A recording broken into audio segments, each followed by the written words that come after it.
خب با عرض سلام و خدا قوت خدمت همه عزیزان، امیدوارم حالتون خوب باشه. یک روز اردیبهشتی سال 4 در خدمتتونیم با یک شعر زیبا از حافظ، غزل شماره 4 حافظ که بریم شروعش کنیم. صبا به لطف بگو آن غزال رعنا را، که سر به کوه و بیابان تو داده ای ما را. خب مواجهه دوم با صبا دیگه. صبا همون باد صبا، در واقع باد خنک صبحگاهی که خدمتتون گفتم که حافظ بالاخره شب زنده دار بوده یا سحرخیز بوده، بالاخره با صبا حرف میزده. حالا شاید برای بعضیا جالب بیاد که چرا با صبا حرف میزده، چجوری با باد صحبت میکرده. الان توی در واقع جامعه فعلی ما مردم چجوری با گل و گیاهشون حرف میزنن، نازشون میکنن، نوازشون میکنن، محبت میکنن. این هم دقیقا همین شکلی بوده. حافظ دوست داشته که با باد صبا صحبت کنه. حالا چی میگه به باد صبا؟ به لطف بگو آن غزال رعنا را. خیلی با آرامش، با لطافت به غزال رعنا، در واقع به یارم برو اینا رو بگو. چی بگه؟ که سر به کوه و بیابان تو داده ای ما را. آخ آخ آخ. در واقع داره اینجا از عشق شکایت میکنه. تو این در واقع غزل حافظ داره گله میکنه. خب بعضیا میگن که اگه عشقه که گله نداره. نه، اتفاقا عشق گله داره. خیلی ها شاید به این در واقع این رو قبول نداشته باشن که آدم عاشق نباید گلایه کنه. میخوام بدونم که کجا نوشته همچین ترتیبی یا همچین اصلی رو برای عشق؟ اصولی مگه نوشته شده برای عشق؟ نه. یکی مثل مولانا میتونه بگه نه، همچین به همچین اصولی پایبند نباشه، هیچ وقت از عشقش نباید شکایت کرد. ولی یکی مثل حافظ میاد اینجا به لطف با ملایمت میخواد گلایه بکنه. و گلایهش چیه؟ میگه که تو با کاری که با ما کردی ما سر به کوه و بیابون گذاشتیم. میگن که یارو دیوونه و آسی شد، سر به کوه و بیابون گذاشت. یکی ممکنه تو عشق این شکلی بشه، یکی ممکنه مجنون بشه، یکی ممکنه سرخوش بشه، یکی ممکنه ناراحت بشه. بالاخره هر کسی به بسته رفتار خودش. حالا حافظ سر به کوه و بیابون گذاشته.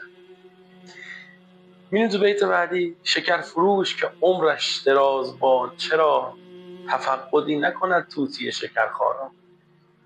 خب شکر فروش که در واقع یارش رو به شکر فروش تشبیه کرده، تازه دعا هم میکنه براش، میگه ایشالله عمر جاودانه‌ای داشته، عمر درازی داشته باشه.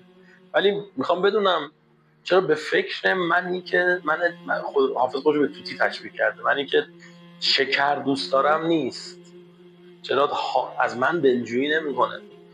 خب طبیعیه دیگه، اون شکر فروشه و ممکنه یک شکر فروش باشه ولی جمعی از شکرخواها باشن. مثل طبیبی میمونه که مریضا پشت در واقع در مطبش صف میکشن. مریضها به طبیب نیاز دارن، طبیب که به بیماران نیاز نداره.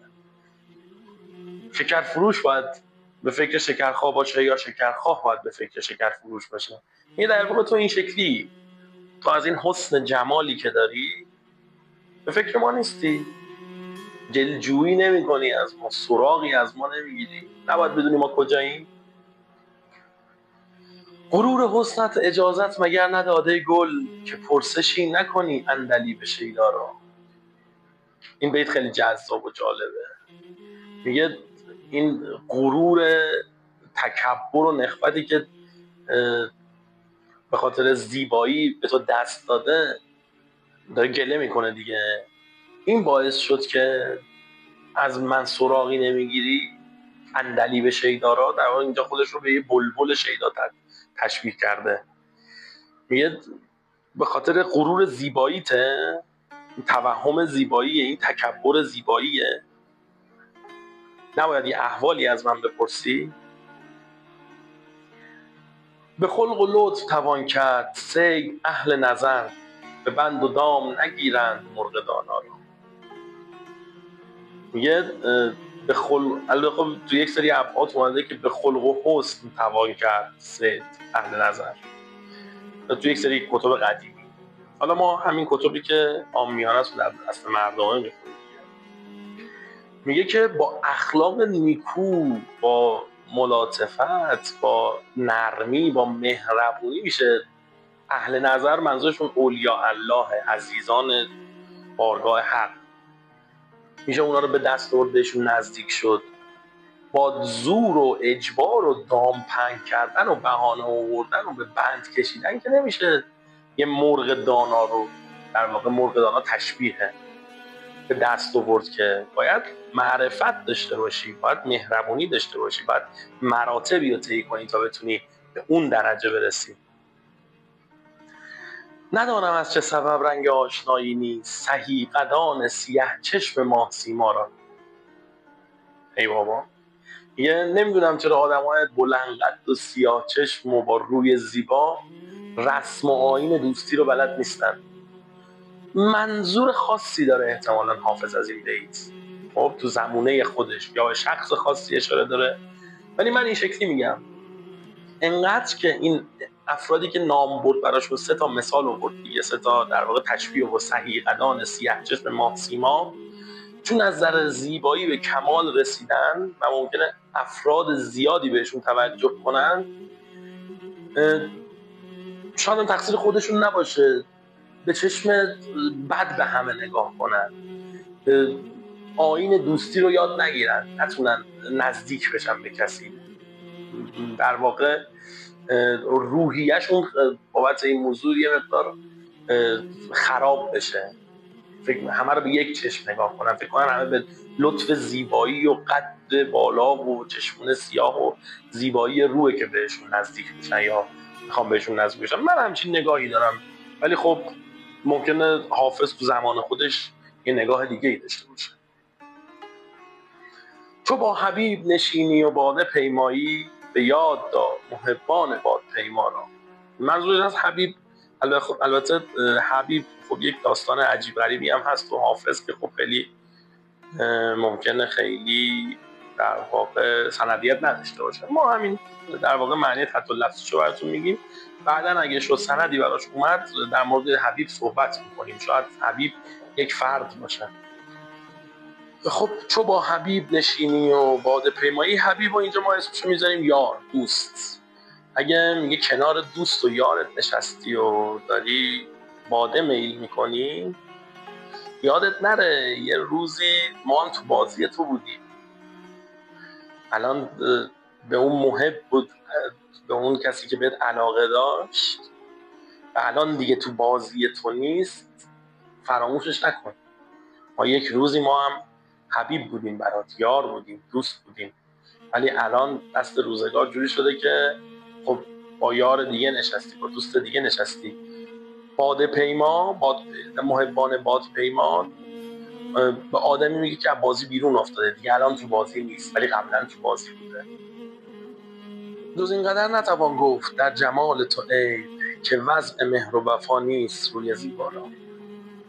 میگه جمال تو که زیباست، صورت زیبایی داری، در مورد اون که حرفی توش نیست، نمیشه حرفی براش آورد، ولی من نمیدونم چرا توی که جمال به این زیبایی داری، صورت به این زیبایی داری، مهر و وفا نداری، یاد نگرفتی مهر و وفا رو. شاهد همون چند بیت پیشه دیگه. البته قدیم این شکلی بوده، در واقع قدیم سیرت مهم بوده نه صورت. الان این شکلی شده که صورت مهمتره. اگه یادتونم باشه خب شنیدید دیگه احتمالاً، قدیم 2 نفر که می‌خواستن با هم ازدواج کنن همدیگه رو تو آب حوض می‌دیدن، قبل عروسی تازه حرفا زده می‌شده، همدیگه تو آب حوض می‌دیدن دیگه. این صورت همدیگه رو خیلی مشاهده نمی‌کردن، سیرت مهم بوده. شاید به همچین چیزی داره اشاره میکنه، میگه صورت زیبایی داری ولی مهر و وفا هیچ خبری ازش نیست، عیب و ایرادی نمیشه گرفت ولی خب مهر و وفا نداری. همش داره گلایه میکنه دیگه، از عشقش داره گلایه میکنه حافظ. در آسمان نه عجب گر به گفته حافظ، سرود زهره به رقص آورد مسیحا را. میگه تو آسمون عجیب نیست اگر با این شعری که حافظ سروده، سرود زهره در واقع به صورت فلکی زهره رو داره دیگه در واقع اجرام آسمانی نقش افسانه‌ای زهره رو داره ما میگه که نقش افسانه‌ای چنگ نوازی رو مطربی رو داشته. از زیبایی شعر تو ممکنه که با چنگ نوازی زهره حضرت مسیح در آسمان چهارم به رقص بیاد.